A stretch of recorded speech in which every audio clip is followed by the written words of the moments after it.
সমুদ্র মাথা, লক্ষ মাথা, কোটি মাথা, অনন্ত অনন্ত মস্তক বিশিষ্ট ব্রহ্মা, তারা সবাই কি করছে?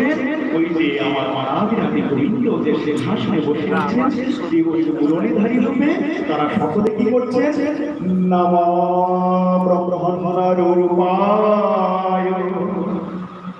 গো ব্রহ্মণ হিতায় চ। কি করছেন? ভগবানের চরণে প্রণাম করছেন। কি বলে? যে নম ব্রহ্মণ্য দেবায় গো ব্রাহ্মণ হিতায় চ।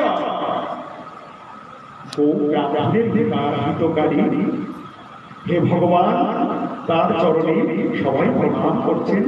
আর ব্রহ্মা এদিকে নির্দেশ থেকে বাইরে থেকে দর্শন করে দেখছেন যে না, অনন্ত অনন্ত কোটি এই মস্তক বিশিষ্ট ব্রহ্মা তারা যখন ওই অনাদিরাদি গোবিন্দের চরণে করজোড়ে করে কানান্তলে পুরে প্রণাম বন্দনা স্তবস্তুতি করছে। তাই সেই রূপ দর্শন করে, সেই লীলা দর্শন করে ব্রহ্মা যেন অসংলগ্ন হয়ে পড়লেন। কিছুক্ষণ পরে যখন জ্ঞান ফিরে এলো, ব্রহ্মা ফিরে এলেন বৃন্দাবনে। এখানে তো আমি ক্ষমা পাবো না, সেখানে গিয়ে তো ক্ষমা পাই। তাই বৃন্দাবনে এসে ভগবানের সন্নিকটে এসে তিনি কি করবেন? যেন ক্ষমা প্রার্থনা করতে যাচ্ছেন, মনে মনে চিন্তা করলেন তাহলে ওই গোবৎসগণ তাদেরকে ফিরিয়ে দিলে তবেই বোধহয় ভগবান বা তবে তিনি প্রসন্ন হবেন। যখন এই চিন্তা করলেন, দেখলেন যেমন যেমন সেই গোবৎসগণকে তিনি হরণ করে রেখেছিলেন, যেমন যেমন সেই সখাগণ ছিলেন, সবাইকে সেই রূপেই দর্শন করছে, সেই রূপেই প্রচারণ লীলা চলছে, সেই রূপেই ভজন চলছে। ব্রহ্ম বলছে, আমি তো তাদেরকে লুকিয়ে রেখেছিলাম, তারা আবার কি করে চলে এলো?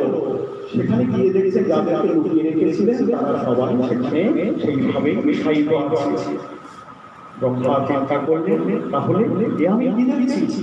ব্রহ্মা মোহিত হয়ে গেলেন। ব্রহ্মা আর দিগদিগি ভালো মন্দ কি কর্তব্য বিমূঢ়, কি করবেন বেশি পারছেন না। ভগবান বললেন, ব্রহ্মা তুমি এদেরকে চিনতে পারছো না? দেখো দেখো এরা সবাই কারা। সমস্ত গোবৎসগণ তারা সবাই যখন ব্রহ্মা হরণ করেছিলেন, নিজের অঙ্গ হতে ভগবান সমস্ত গোবৎস সমস্ত সখাগণকে সৃষ্টি করে এই যে ব্রহ্মা কি করলেন? এই যে লীলাকে সংঘটিত হয়েছিল, ব্রহ্মা ব্রহ্মলোকে চলে গেলেন, আবার ফিরে এলেন। সেই অবসরে এই পৃথিবীলোকে 1 বৎসর কাল অতিবাহিত হয়ে গেল। ভগবান নিজের অঙ্গ থেকে সবাইকে সৃষ্টি করে 1 বৎসর কাল এই নিজেই গোবৎস নিজেই সখাদের রূপ ধারণ করে এই বৃন্দাবনে গোচারণ লীলা করলেন।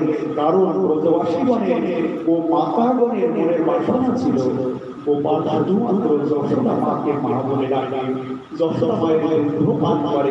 সে গোপাল যদি আমার সন্তান হতো তাহলে না জানে আমরা কতই আনন্দ পেতাম। তাই সমস্ত মায়ের মনোবল বাসনা যে গোমাতা, তারপরে